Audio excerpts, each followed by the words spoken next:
ఇది చిన్న భూతం కాదు. ఈ దునియాని పట్టి పీడెత్తున్న పెద్ద భూతం. దాన్ని పీడ విరగడ చేయాలని ఎంతమంది ఎన్ని తీర్ల ప్రయత్నం చేస్తున్నా ఇంతింతై అన్నట్టు పెరుక్కుంటూనే పోతాంది. ఆ భూతం చెయ్యబట్టి మనుషులే కాకుండా ఎన్ని జీవరాశులు ఆగమవుతున్నాయో లెక్కే లేదు.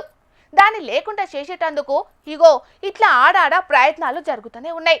చూసి మీరు కూడా నేర్చుకోండి. ప్లాస్టిక్ పెనుభూతాన్ని తరిమేద్దాం తరిమేద్దాం తరిమేద్దాం ప్లాస్టిక్ పెనుభూతాన్ని తరిమేద్దాం తరిమేద్దాం తరిమేద్దాం ప్లాస్టిక్ పెనుభూతాన్ని తరిమేద్దాం తరిమేద్దాం అని ప్లాస్టిక్ భూతాన్ని తరిమేసేటందుకు కాక ఎంతగానో తనలాడుతుండో చూస్తున్నారులా.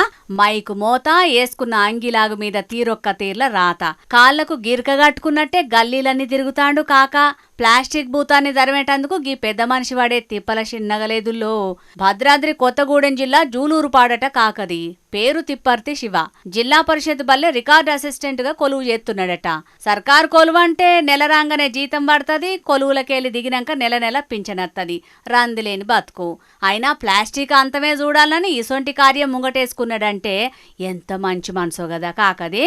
ప్లాస్టిక్ వాడొద్దని జనాలకు చెప్పుడే కాదు, దుకాణాల కాడికి పోయి ప్లాస్టిక్ వాడకంతో ఎంత నష్టం ఉన్నదో అర్థమయ్యేటట్టు వివరించిండు. నా పేరు తిప్పర్తి శివ.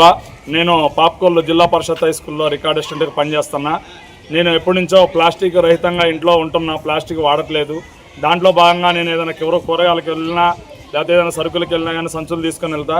ఈరోజు ప్లాస్టిక్ రహిత దినోత్సవం సందర్భంగా మీ అందరికీ తెలియపరచడం కోసం గ్రామాల్లో స్కూళ్ళల్లోకి వెళ్ళి పిల్లల్లో చైతన్యం వస్తే ప్రతి గ్రామంలో చైతన్యం వస్తుంది, తల్లిదండ్రుల్లో చైతన్యం వస్తుంది అనే ఉద్దేశంతో నలుగురికి చెప్పుడే కాదు, ప్లాస్టిక్ ను అసలు వాడడట కాక.